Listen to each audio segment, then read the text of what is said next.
താൻ കാണുന്നതിനും മുമ്പേ ശബരിമല സ്വർണ്ണക്കൊള്ളക്കേസിലെ മുഖ്യപ്രതി ഉണ്ണികൃഷ്ണൻ പോറ്റിയെ കണ്ടത് മുഖ്യമന്ത്രി പിണറായി വിജയനാണെന്ന് UDF കൺവീനർ അടൂർ പ്രകാശ് തുറന്നടിക്കുന്നു. ഇരുവരും ചേർന്ന് സ്വകാര്യ സംഭാഷണം നടത്തുന്ന ചിത്രങ്ങൾ പ്രചരിച്ചുകൊണ്ടിരിക്കുകയാണ്. പോറ്റിയുടെ ചെവിയിൽ സ്വർണ്ണക്കൊള്ളയെക്കുറിച്ചുള്ള നിർദ്ദേശങ്ങൾ മുഖ്യമന്ത്രി പകർന്നുകൊടുത്തോ എന്ന് സംശയിക്കുന്നതായും അടൂർ പ്രകാശ് പറഞ്ഞു. മുഖ്യമന്ത്രി പിണറായി വിജയന്റെ ആക്ഷേപങ്ങൾക്ക് മറുപടി പറയുകയായിരുന്നു അദ്ദേഹം. ഉണ്ണികൃഷ്ണൻ പോറ്റിയുമായി തനിക്ക് ബന്ധമുണ്ടെന്നാണ് മുഖ്യമന്ത്രി ആക്ഷേപമുന്നയിച്ചത്. എന്നാൽ തനിക്ക് മുമ്പേ മുഖ്യമന്ത്രി ഉണ്ണികൃഷ്ണൻ പോറ്റിയെ കണ്ടിരുന്നു. ആ ചിത്രങ്ങളിൽ മുഖ്യമന്ത്രി പോറ്റിയുടെ ചെവിയിൽ പറഞ്ഞത് ശബരിമല നിങ്ങളെ ഏൽപ്പിച്ചു കഴിഞ്ഞു എന്നാണോ?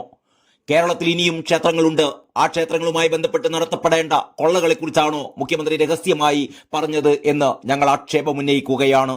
അല്ലെങ്കിൽ മുഖ്യമന്ത്രി വ്യക്തമാക്കണമെന്ന് അടൂർ പ്രകാശ് പറഞ്ഞു. കൊള്ളസംഘത്തിന് നേതൃത്വം കൊടുത്ത ആൾക്ക് മുഖ്യമന്ത്രി നിർദ്ദേശം കൊടുത്തതാണ് എന്ന് സംശയിച്ചാൽ തെറ്റുണ്ടെന്ന് കരുതുന്നില്ല.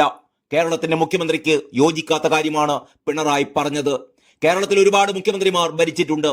എന്നാൽ ചാനൽ ചർച്ചകളിൽ വന്നിരുന്ന് പറയുന്ന ലാഘവത്തോടെ മുഖ്യമന്ത്രി പറയുന്നത് അദ്ദേഹത്തിന്റെ അന്തസ്സിന് യോജിക്കുന്നതല്ല. അടൂർ പ്രകാശ് ഉണ്ണികൃഷ്ണൻ പോറ്റിയെ സോണിയാഗാന്ധിയുടെ അടുത്തെത്തിച്ചു എന്നാണ് മുഖ്യമന്ത്രി ആക്ഷേപമുന്നയിച്ചത്. 2019 ആറ്റിങ്ങൽ പാർലമെന്റ് മണ്ഡലത്തിൽ മത്സരിക്കാൻ ചെന്നപ്പോൾ ആ മണ്ഡലത്തിലെ നിരവധി ആളുകളുമായി ബന്ധപ്പെട്ടിട്ടുണ്ട്. യാദൃച്ഛികമായി കാരറ്റുകാരനായ ഉണ്ണികൃഷ്ണൻ പോറ്റിയും വന്നു കണ്ടു. സ്വർണ്ണക്കൊള്ളയെക്കുറിച്ചൊന്നുമല്ല പറഞ്ഞത്. സാമൂഹ്യക്ഷേമ രംഗത്ത് പല പ്രവർത്തനങ്ങളും നടത്തുന്നുണ്ട്, ആ പരിപാടിയിൽ പങ്കെടുക്കണമെന്നാണ് പറഞ്ഞത്. CPM MLA-മാരോടൊപ്പമാണ് ആ പരിപാടിയിൽ താൻ പങ്കെടുത്തത്. ശബരിമല അന്നദാന ഉദ്ഘാടന പരിപാടിയിലും പങ്കെടുത്തിട്ടുണ്ട്.